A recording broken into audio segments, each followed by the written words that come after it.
嗨，大家好，我是探评书。今天是2026年2月14号。这一期我们继續聊聊俄羅斯入侵烏克蘭，看一看烏克蘭戰場上也有什麼變化。今天是俄羅斯侵略烏克蘭的第1452天，也是烏軍進入庫爾斯克的第558天。前線總共發生了124次戰鬥，其中22次發生在波克羅夫斯克方向。昨天的節目咱們講過烏軍的反擊已經蔓延到扎波羅熱的西部戰線，也就是說俄烏雙方在前線的變化實際上不大，但是最近烏軍在局部地區還積極的發動了反擊。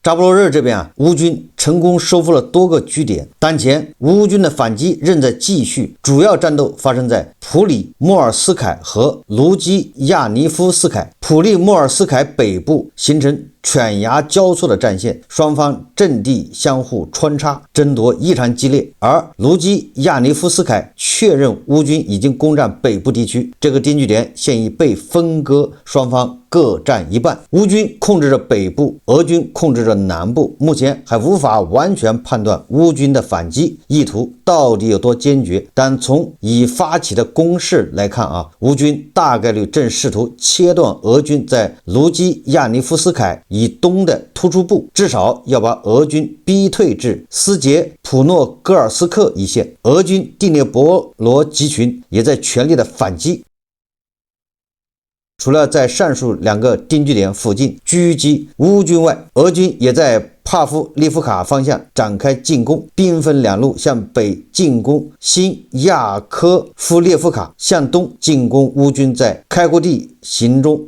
預設的陣地。結合情報來看，烏軍還沒有完全耗盡進攻的潛力，該方向和東方集群的防區一樣，本質上還是烏軍的試探性進攻作戰。值得注意的是，烏軍方要求的媒體不要過度宣傳反擊成果，顯然對反擊能否取得最終成功，目前缺乏信心。接下來我們再看一看這個扎波羅熱東部戰線，烏軍無疑在此方向發動了當前所有戰場最大規模的進攻，戰鬥在多個地段同步進行。過去2天，當前攻勢已經蔓延到胡利埃布勒方向，烏軍在舊烏克蘭卡和斯維特科維方向發起反攻，試圖把俄軍逐出該區域。其投入了從統帥部預備隊調來的突擊團，發起猛烈反攻。俄軍整體上守住了陣地，但烏軍還是有局部突入上述提到的所有居民點，至少西側區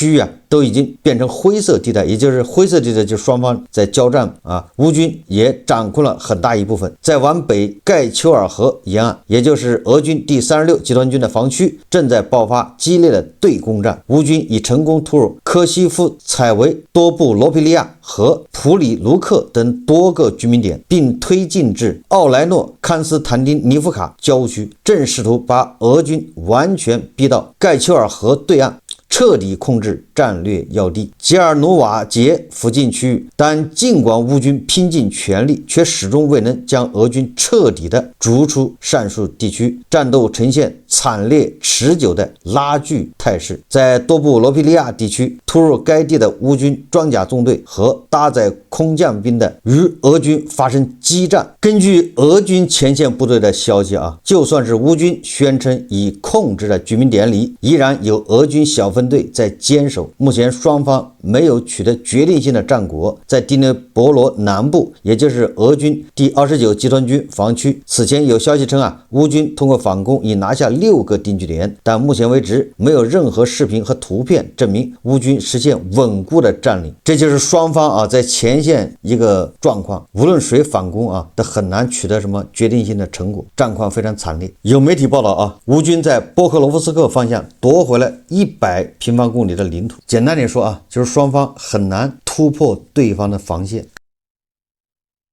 根據烏克蘭國家通訊社報道2月12日夜間，攻擊無人機襲擊了位於俄羅斯坦波夫州的進步國防工廠。消息稱2月12日夜間，烏克蘭襲擊了進步工廠，該工廠主要生產航空和導彈技術控制系統設備。襲擊發生後，工廠內冒出濃煙，隨後發生火災。該州州長稱有2人受傷。此外，2月12日上午，位於科米共和國的盧克石油烏赫塔煉油廠也發生了爆炸。該設施距離烏克蘭邊境2000多公里，很可能是遭到了無人機的襲擊。事故導致城市上空出現煙霧，當地機場根據相關指令停止了運營。另外2月12日夜間，俄羅斯伏爾加格勒州叫科特盧班村的一處軍事設施遭到導彈襲擊。當地居民報告稱，俄羅斯國防部火箭炮兵總司令部軍火庫地區發生了一系列爆炸。也就是這兩天烏克蘭的無人機還有導彈開始在俄羅斯境內各經濟目標處拜訪打卡。烏克蘭無人機襲擊了俄羅斯坦波夫州的軍事工廠，該工廠是一家國防企業，主要研發和生產用於航空和導彈技術控制系統的高精度儀器。同一天，烏克蘭總參謀部稱，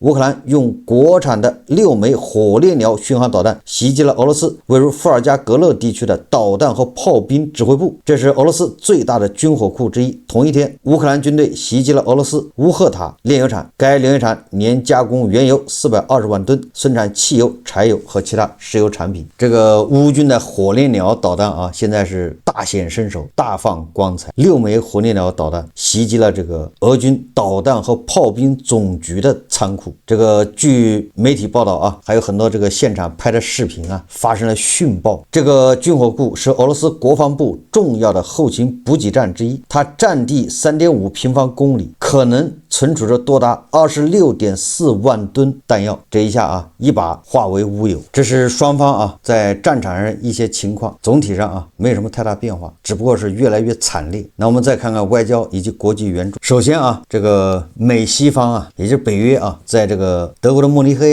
召開了這個安全會議。在這個會議上也有很多新聞。烏克蘭的這個國防部長費多羅夫在拉姆施泰因會議後對記者說他說合作夥伴宣布向烏克蘭提供近380億美元的國防援助。就是在这个慕尼黑安全会議上說，大部分資金將用於防空系統、無人機突擊部隊的發展、深層打擊系統以及無人機攔截器。英國將撥款5億英鎊用於防空，並為聯合防空部隊，也就是那個烏克蘭優先採購計劃出資1.5億英鎊。到2026年，英國將總共向烏克蘭提供30億英鎊的軍事援助。德國將至少撥款10億歐元用於為烏克蘭購買無人機，並將在115億歐元的對烏克蘭援助預算中資助烏克蘭城市上空的防空穹頂項目和無人機突擊部隊項目。挪威將在2020年撥款70億美元，其中14億美元用於無人機，7億美元用於防空，2億美元用於火炮，1.25億美元用於聯合防空部隊。荷蘭承諾2026年將至少0.25%的 GDP 用於烏克蘭國防，並宣布向烏克蘭和平與自由聯盟捐贈9000萬歐元。比利時今年將撥款10億歐元用於軍事援助。瑞典宣布了第24輪援助計劃，總額為12億歐元，並向烏克蘭和平與自由聯盟捐款1億歐元。瑞典今年總援助額為37億歐元。丹麥4.25億美元，總額達到20億美元。西班牙2020年提供12億美元的援助。加拿大撥款5000萬美元用於丹麥模式，也就是這個5000萬美元用來向烏克蘭的軍工廠採購武器，然後把這武器捐給烏克蘭的部隊這叫丹麥模式並撥款4500萬美元用於醫療援助。冰島將向烏克蘭和平與安全聯盟倡議捐款800萬美元，並通過國家安全援助信託基金撥款240萬美元用於武器採購。立陶宛今年將撥款2.65億美元。拉脫維亞至少拿出其國內生產總值的0.25%用於支持烏克蘭。你看看荷蘭和拉脫維亞人家倒實在 GDP 的0.25%拿來援助烏克蘭，這就不錯了愛沙尼亞也是0.25%。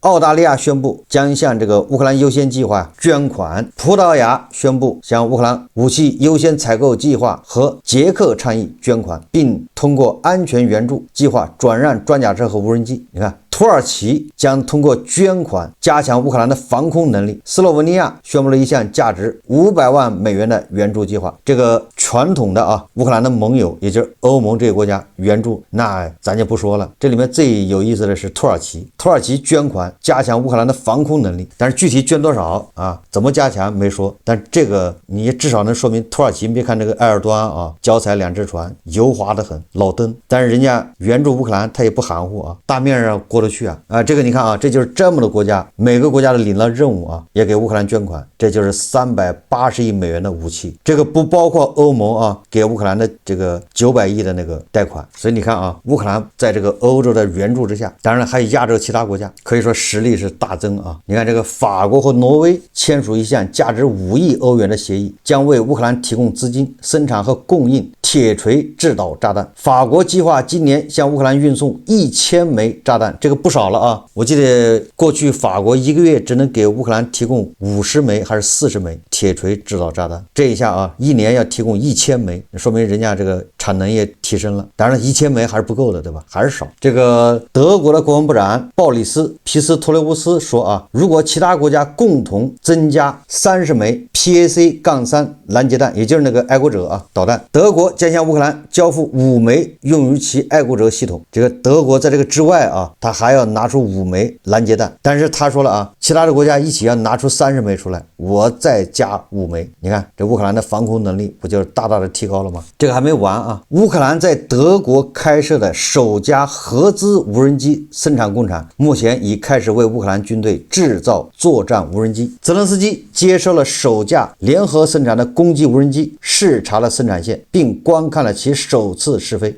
該工廠今年將向烏克蘭交付1萬架無人機。你說這個很厲害啊，這個就是俄羅斯啊，他沒法比擬的地方，這就是很多談判們黃俄啊，他看不懂的地方。烏克蘭他在德國生產無人機，烏克蘭的技術，德國人的工廠今年啊要生產1萬架，哎，這1萬架都拿到烏克蘭戰場上給烏軍用。我請問你，俄羅斯敢炸這個工廠嗎？這工廠在德國，對吧？人家穩定生產，錢呢？錢是剛才你看380億，歐盟的900億歐元，這個還沒完啊。到今年年底，將在歐洲各地啟動10家無人機合資生產企業。德國這個是試點啊，是第1家，現在已經開始生產了。接下來啊，在歐洲各個國家一共要10個無人機生產企業。最重要的是，它生產出無人機啊，不僅給烏軍用，還要出口給這些國家，也就是人家是以生產養自己，養烏軍的這個無人機，這就很厲害了。因為德國和歐洲的國家也要採購這些無人機啊，那你一採購，你跟這個合資工廠一採購，工廠對吧，還能賺錢。你看看，以生產養烏克蘭的這個軍事，這就非常厲害啊。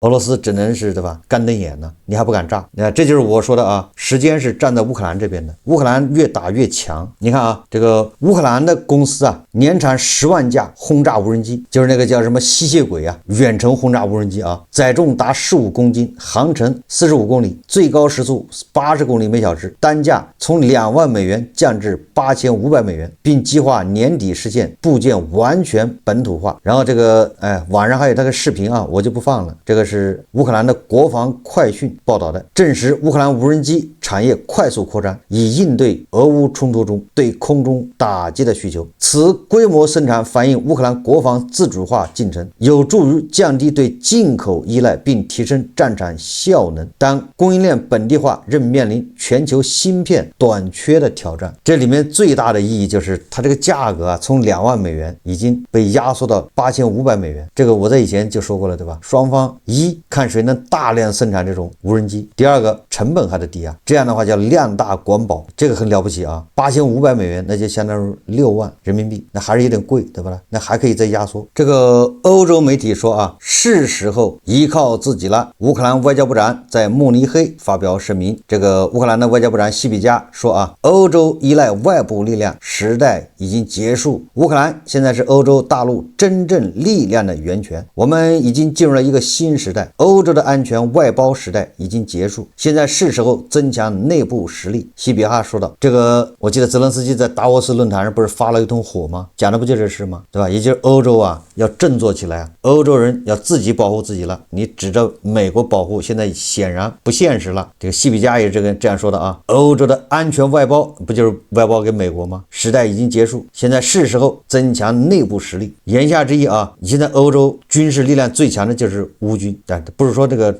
裝備和這個國力啊，是說這個戰鬥能力。你現在其他國家也沒這麼多人，這第一個，對吧？第二個也沒打過仗，對吧？現在也只有烏軍能抵抗俄羅斯的進攻，其他國家還真不一定。所以說这個烏克蘭的外交部長西比加說啊，烏克蘭才是歐洲大陸真正力量源泉，也就是大家齊心協力，對吧？有錢的出錢，有人的出人，有武器的出武器，烏克蘭來抵抗俄羅斯侵略，來對付俄羅斯。歐洲人呢要清醒過來，不能再勾心鬥角，對吧？還指着特朗普來保護，顯然是錯誤的。1年前很多人都認為啊，在美國拒絕向基輔提供財政支持後，歐洲將無法填補烏克蘭預算的真空。然而基爾世界經濟研究所最近的研究表明相反的情況。據稱，由於歐洲的幫助，烏克蘭並未感受到美國減少支持的影響。2025年，歐洲成功補償了烏克蘭因美國拒絕為烏軍需求撥款而遭受的財政損失。根據圖片報援引基爾世界經濟研究所的數據，這得益於歐盟援助的顯著增加。過去12個月，歐洲向基輔輸送了約290億歐元。如此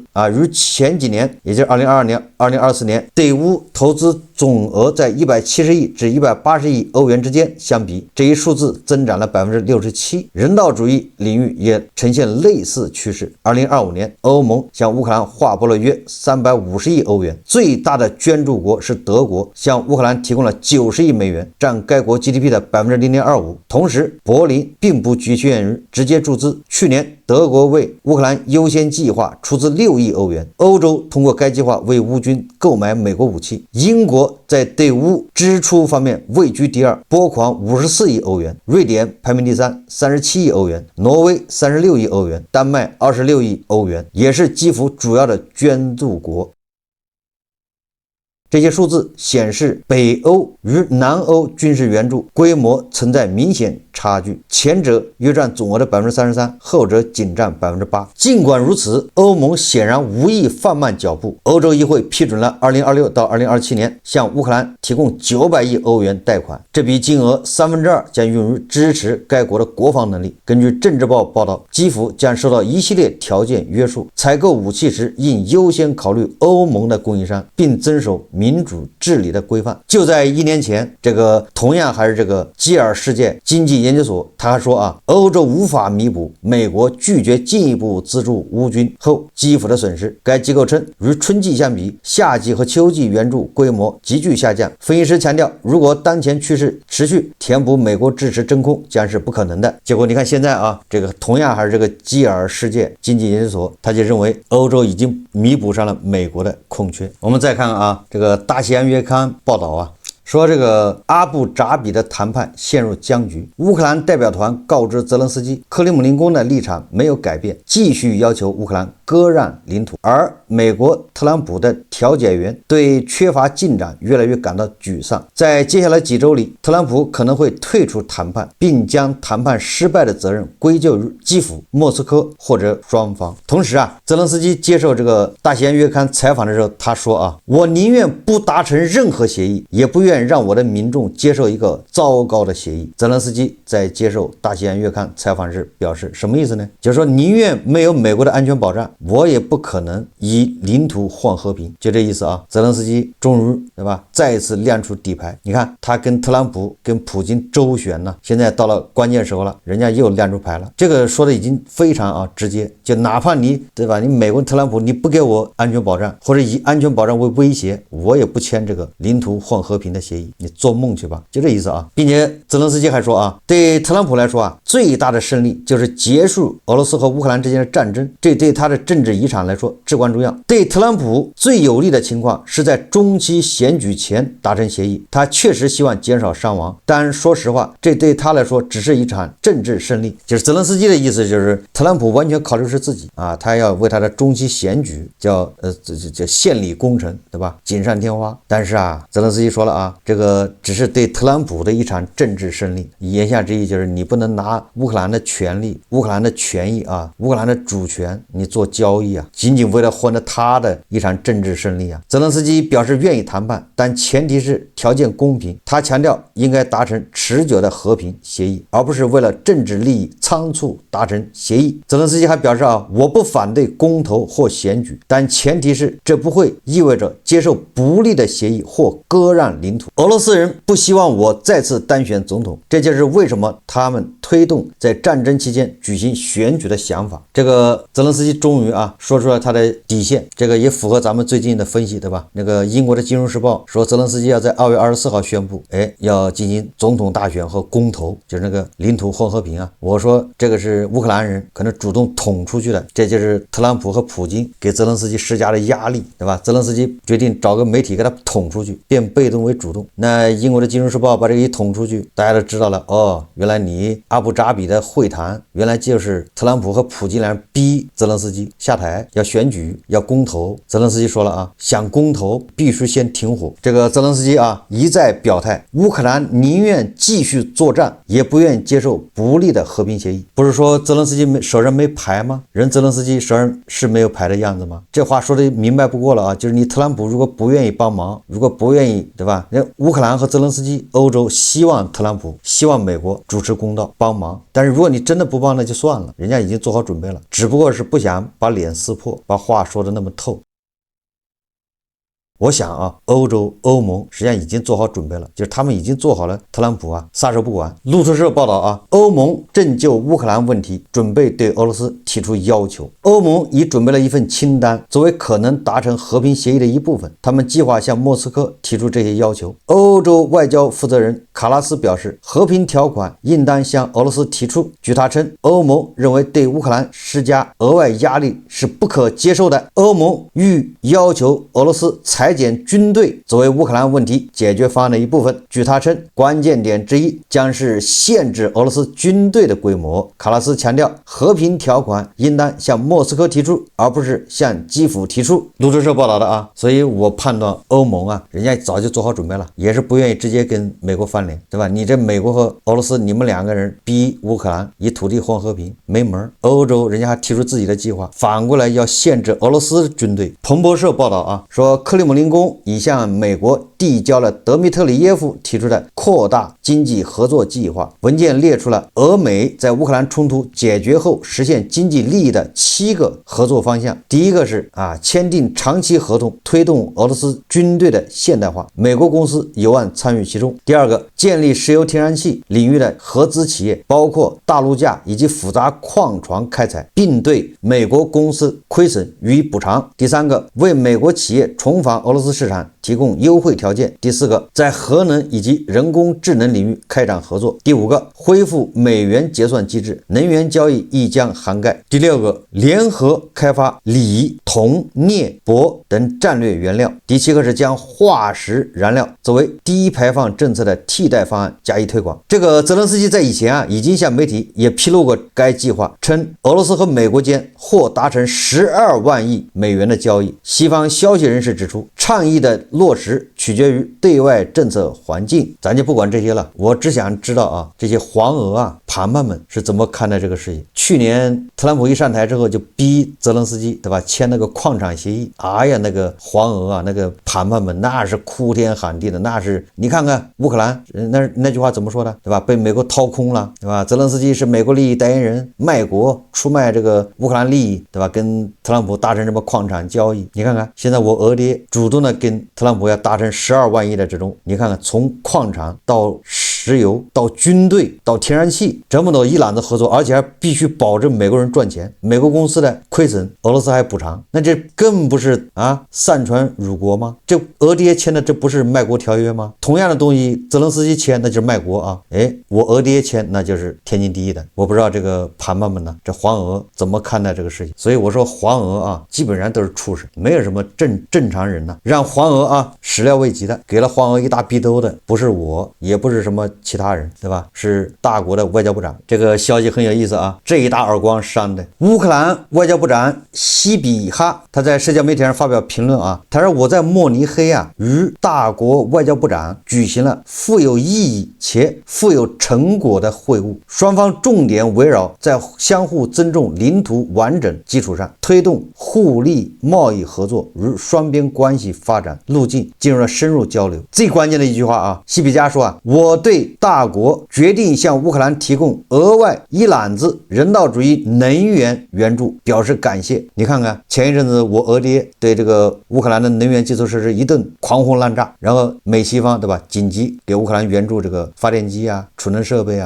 東大也援助能源設施，你說這叫什麼事這黃俄又懵了吧？這還沒完下面西比哈說同時我邀請外交部長訪問烏克蘭，並感謝他邀請我訪問大國。這是高層開始互動了我相信有一天，我堅信有那麼一天而且是在这個停火之前，澤連斯基很有可能要訪問東大，這我在2年前就說了。